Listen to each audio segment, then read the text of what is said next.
आकाशवाणी के अंदाज में ऑडियो बुलेटिन सिमना न्यूज 25 जून गुरुवार। मैं हूं गुलफशान अंसारी। इस ऑडियो बुलेटिन में आप सुनेंगे देश और दुनिया समेत खेल व मनोरंजन जगत के खास समाचार। अमेरिका ने कहा, पाकिस्तान की जमीन पर फल फूल रहे आतंकी संगठनों ने भारत में दिया हमलों को अंजाम। पाकिस्तान जो अंतर्राष्ट्रीय मंचों पर भारत को फंसाने की कोशिश में लगा रहता है, वहीं दुनिया उसकी सच्चाई से पूरी तरह वाकिफ है। अमेरिका ने एक हालिया रिपोर्ट में आतंकवाद को लेकर पाकिस्तान की पोल खोल दी है। अपनी रिपोर्ट में अमेरिका ने साफ कहा है कि पाकिस्तान भले ही आतंकी संगठनों पर नकेल कसने के छोटे मोटे कदम उठाता हो, लेकिन उसकी जमीन पर भारत और अफगानिस्तान में आतंकी घटनाओं को अंजाम देने वाले संगठन फल फूल रहे हैं और उसने इन्हें रोकने के लिए कुछ खास नहीं किया है। अमेरिका के स्टेट डिपार्टमेंट की कंट्री रिपोर्ट्स ऑन टेररिज्म में साल 2019 में पाकिस्तान की भूमिका पर खरी खरी कही गई है।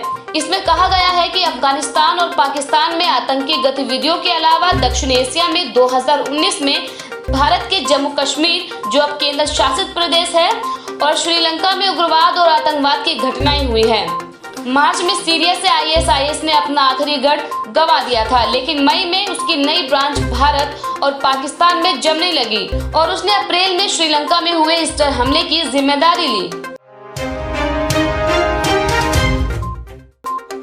रक्षा मंत्री राजनाथ सिंह ने रूस दौरे को बताया सकारात्मक, S-400 की सप्लाई पर दिया संकेत। रक्षा मंत्री राजनाथ सिंह रूस में 3 दिनों की यात्रा पर गए हुए हैं। इस दौरान कई अहम समारोह में उन्हें भाग भी लेना है। रूस के विजय दिवस परेड समारोह में राजनाथ सिंह भाग लेंगे। इस बीच उन्होंने मंगलवार के दिन कहा कि भारत और रूस के संबंध विशिष्ट और विशेष सामरिक भागीदारी है। दोनों देश मौजूदा सैन्य डील बरकरार रखेंगे। इसके साथ ही दोनों देश कम समय में आगे बढ़ेंगे। राजनाथ सिंह ने कहा कि कोरोना वायरस महामारी के बाद किसी भारतीय प्रतिनिधि मंडल की मॉस्को यात्रा पहली विदेश यात्रा है। उन्होंने कहा कि भारत और रूस के रक्षा संबंध काफी मजबूत है। भारत और रूस विशिष्ट और विशेषाधिकार प्राप्त सामरिक भागीदार है।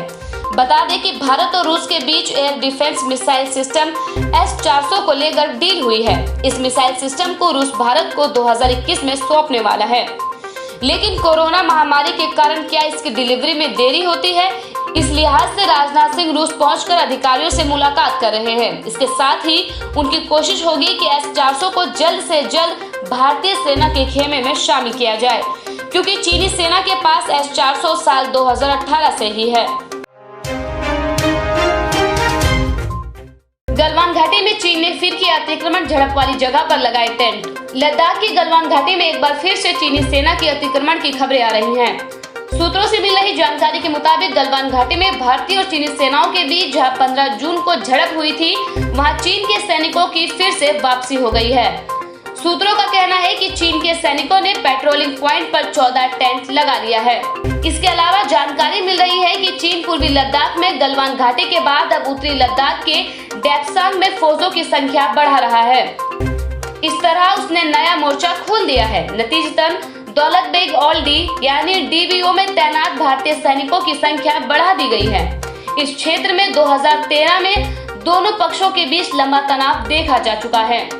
भारत ने भी चीन की चुनौती से निपटने के लिए कमर कस ली है और भारत ने अपने सबसे अच्छे T-90 टैंकों को लद्दाख में तैनात कर दिया है। भारत चीन के बीच लद्दाख में शुरू हुए सीमा विवाद को अब 2 महीने होने वाले हैं। खबरों के मुताबिक चीन ने अपनी सीमा में टैंकों और बख्तरबंद गाड़ियों, तोपों और सैनिकों की तैनाती बढ़ा दी है। जवाबी कार्रवाई करते हुए भारत ने भी अपने सबसे भरोसेमंद हथियार को लद्दाख के मोर्चे पर पहुंचा दिया है। कोरोनिल दवा के मामले में आयुष विभाग ने पतंजलि को भेजा नोटिस, 1 हफ्ते में मांगा जवाब। कोरोना की दवा के दावे के मामले में उत्तराखंड आयुष विभाग ने बुधवार को पतंजलि को नोटिस जारी कर दिया है।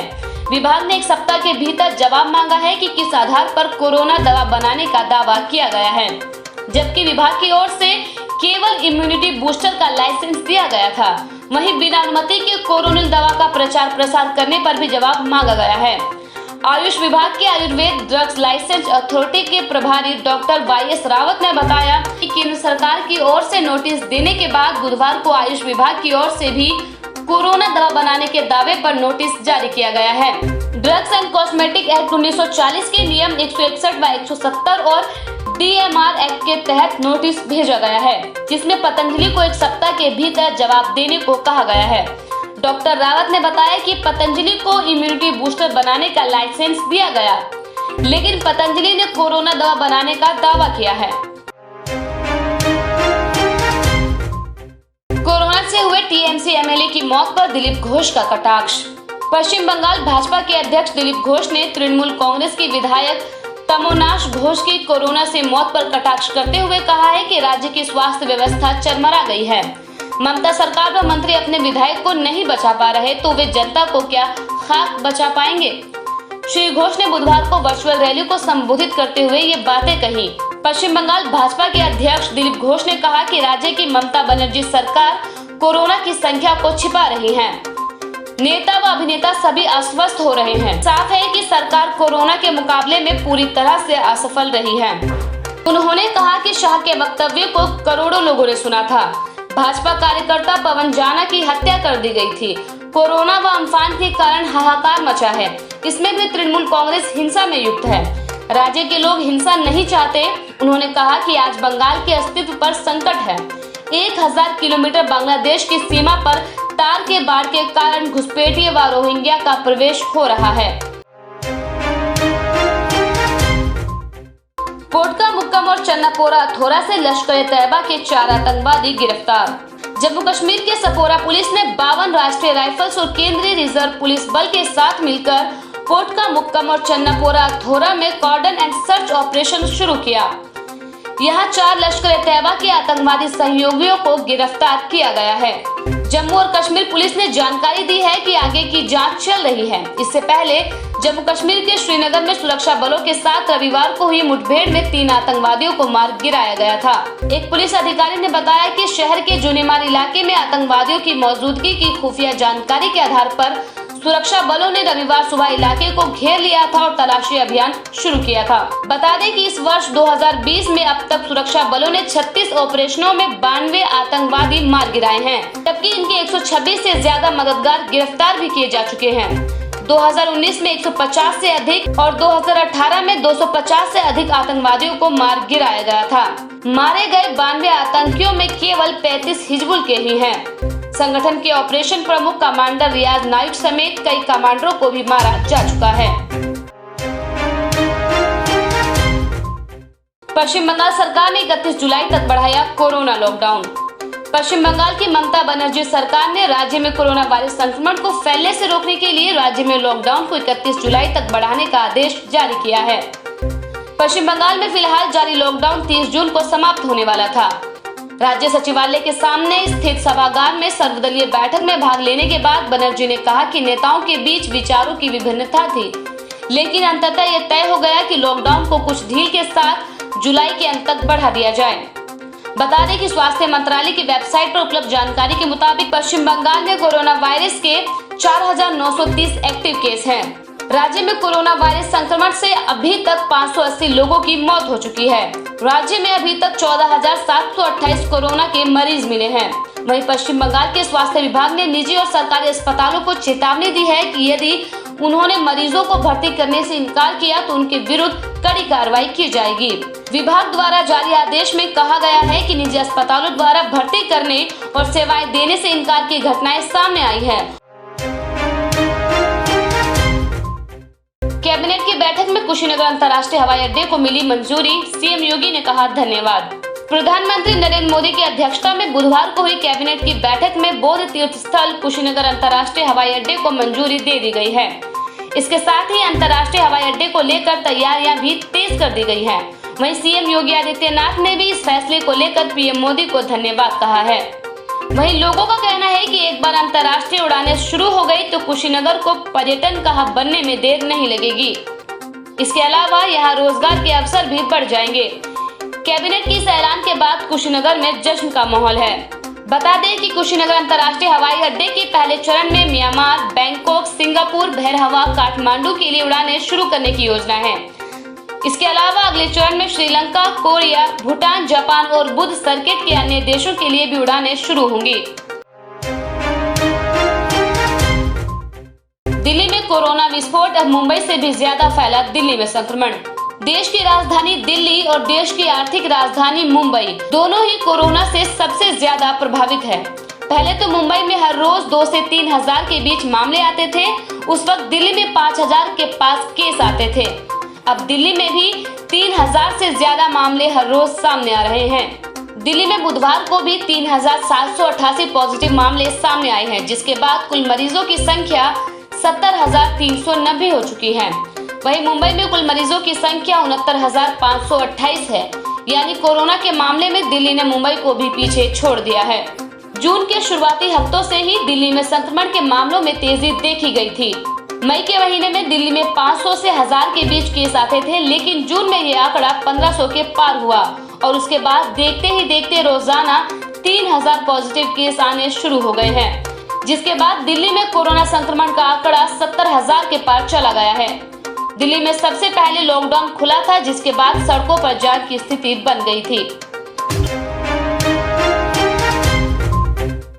दुनिया के नंबर 1 टेनिस खिलाड़ी को हुआ कोरोना संक्रमण, पत्नी भी आई चपेट में। दुनिया के नंबर 1 टेनिस खिलाड़ी नोवाक जोकोविच सर्बिया और क्रोएशिया में आयोजित खुद के प्रदर्शनी टेनिस टूर्नामेंट में भाग लेने के बाद कोरोना वायरस की जांच में पॉजिटिव पाए गए हैं।